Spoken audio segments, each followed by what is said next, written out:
Donc on voit l'intérêt de l'échauffement, ce qui se passe à l'échauffement, pourquoi on recherche certaines choses et comment vous pouvez le justifier dans votre bilan au bac. Donc l'intérêt de l'échauffement, c'est se préparer à l'effort pour devenir plus efficace et pour se préserver de certaines blessures. Alors il y a deux méthodes d'échauffement. La méthode française, je fais du très global au particulier, ou la méthode américaine, je vais directement dans le spécifique et je m'entraîne spécifique. C'est-à-dire, je t'entraîne pour un programme de musculation où tu commences par des développés couchés, tu vas sous la barre, tu mets des charges légères et tu fais 40 répétitions à barre à vide, clac, tu charges, tu mets 10 kg, hop, tu fais 35 répètes, 30, et en fait, en faisant ça, tu obtiens localement, là où ça va travailler, les mêmes effets qu'un échauffement qui aurait été plus global et de plus en plus ciblé. Donc c'est très possible de s'échauffer spécifiquement en musculation si on se prépare pour un travail sur des machines. Néanmoins, au lycée, on aime bien partir du global au particulier parce que c'est une culture générale qu'on développe sur l'échauffement. Donc l'intérêt, c'est d'avoir une vision globale de l'échauffement qui soit utilisable dans plusieurs disciplines.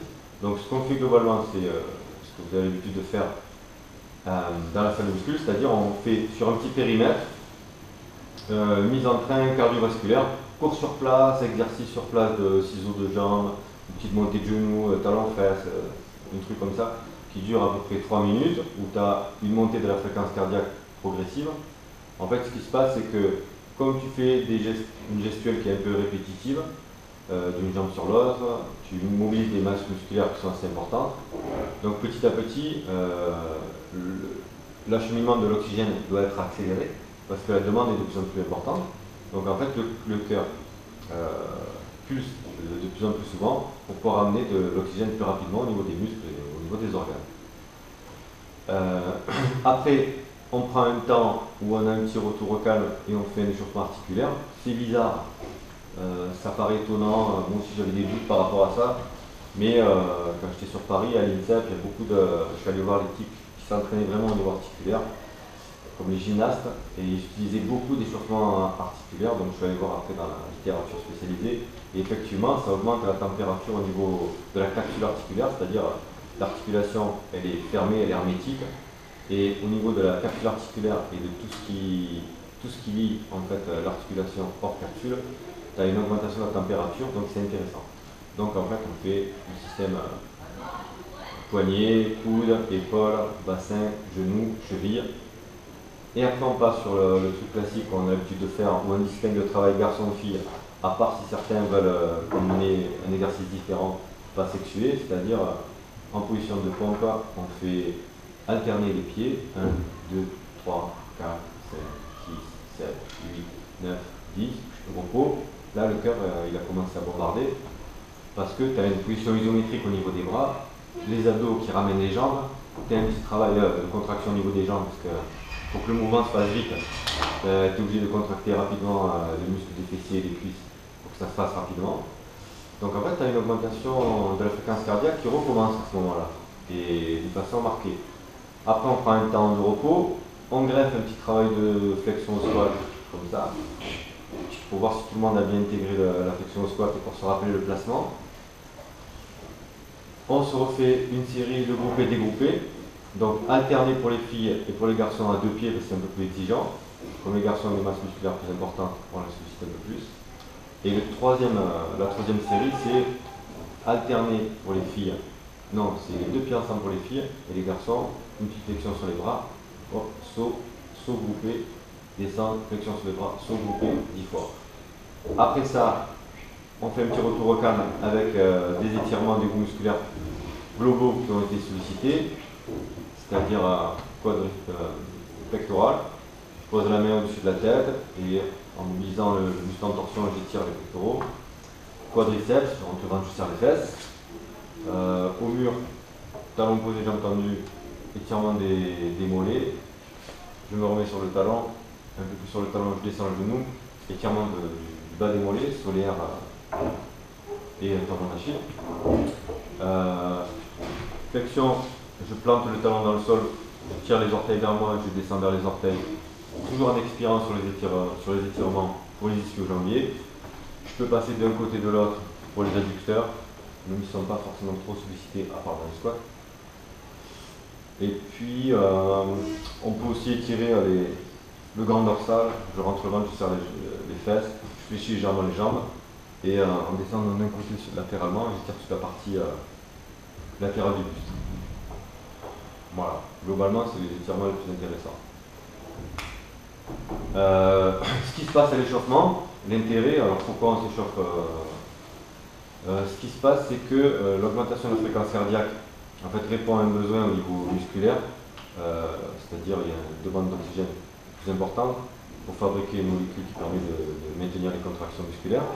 Donc ce qui se passe, c'est que le cœur il pulse plus vite pour que le sang soit cheminé plus rapidement aux muscles. Quand on a au niveau respiratoire, lorsqu'on est en récupération, qu'on fait des grandes amplitudes respiratoires, ce qui est intéressant, c'est que ça accentue le retour veineux. En fait, le sang artériel rouge chargé en oxygène, il part dans la circulation. Il revient par le retour veineux au niveau du cœur. Le cœur le renvoie au niveau des poumons. Au niveau du poumon, avec les échanges respiratoires, il se recharge en oxygène. Et il revient au niveau du cœur. Et à partir du cœur, ça repart dans la circulation. En fait, donc, vous voyez que le système respiratoire, il est lié au système circulatoire. Ce qui se passe, c'est que le sang, la température du corps augmente, les vaisseaux, le diamètre des vaisseaux en fait augmente, le sang se fluidifie, donc pour tout ça, c'est pour que ça circule plus vite. Ce qui se passe au niveau de l'articulation aussi, ce qui est assez étonnant, c'est un endroit qui est peu vascularisé, mais la surface articulaire qui ressemble au revêtement d'une poêle Tefal un peu, en fait, s'épaissit. Voilà, c'est une rayure, c'est un petit état ou une rayure, après vous avez de l'arthrose. Donc en fait, lorsqu'il y a des chocs, si vous faites de la pliométrie, on verra après des sauts, des bondissements, il faut être super échauffé pour que au niveau de la capsule articulaire, la surface articulaire elle soit épaissie, légèrement plus épaisse, et que la synovie en fait devienne beaucoup plus visqueuse et que ça glisse beaucoup plus, ça permet de faire glisser les articulations, les surfaces articulaires entre elles beaucoup plus efficacement. Ce que provoque l'échauffement aussi, c'est une augmentation du champ visuel.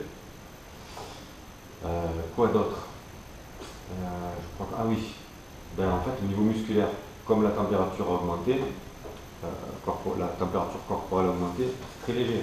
Mais au niveau musculaire, c'est intéressant parce que la structure musculaire tendon, donc tu as des tendons qui s'insèrent sur l'os, tu as le muscle, la partie charnue du muscle après le tendon qui s'insère aussi sur l'os. Ce qui se passe, c'est lorsqu'il y a des tractions, des charges importantes ou des étirements, le muscle s'étire, mais le tendon il s'étire au maximum de 5% de sa longueur. Donc si le muscle est souple et qu'il encaisse très bien les étirements, la charge sera moins importante sur les tendons. Si le muscle il est raide, il n'est pas souple, et les tensions sur les tendons vont être plus importantes. C'est ce qui se passe souvent, des gens qui ne sont pas échauffés, des personnes un peu âgées, comme moi, tu les fais jouer au tennis, à froid, tu envoies une balle à droite, le mec il démarre, la contrainte qui est demandée sur le tendon d'Achille par exemple, elle est forte de suite.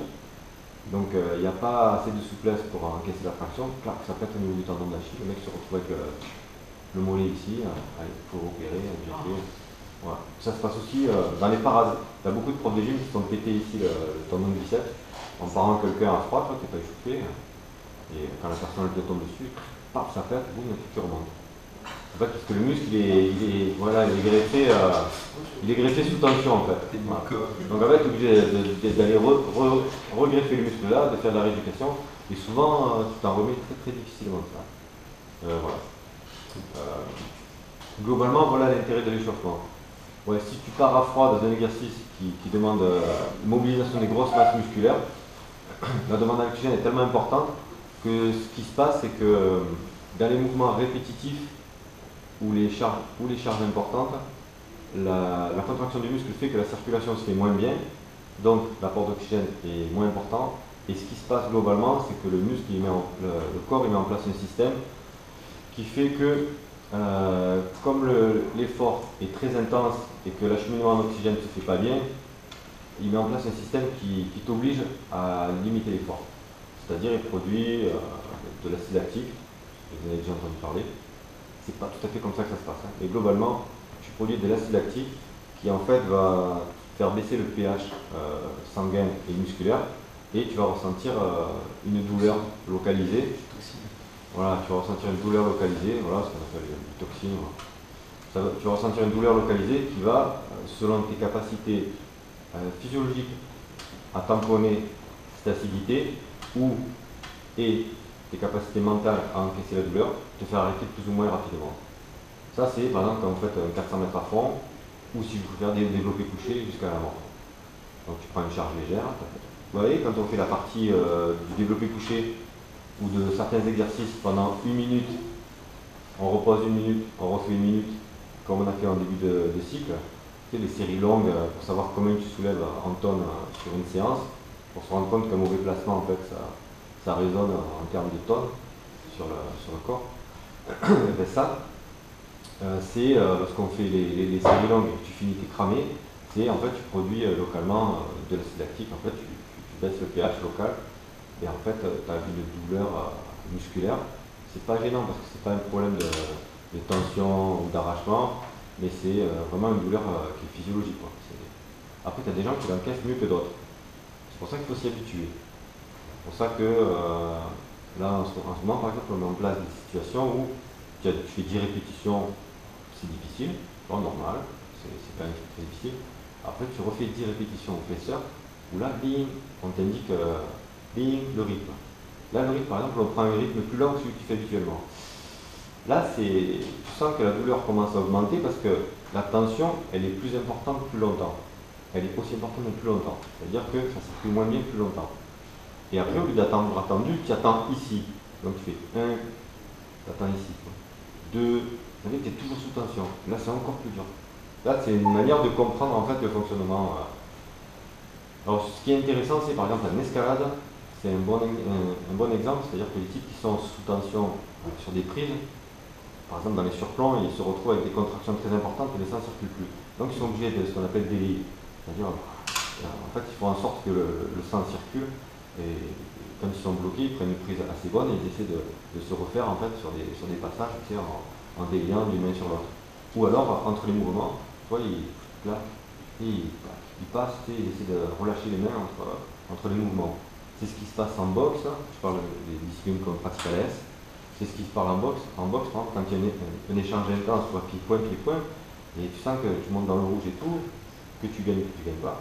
Si tu essaies de sortir vainqueur de l'opposition, à un moment, tu vas faire un déplacement un peu loin du type, où tu vois, tu es là, et en fait, ce système-là de relâchement et tout, ça permet en fait de faire circuler le sang pour essayer d'amener un peu plus d'oxygène que ce que tu le faisais quand c'était sous tension, voilà, quand c'était sous pression. C'est le même système. Voilà, globalement. Des questions ?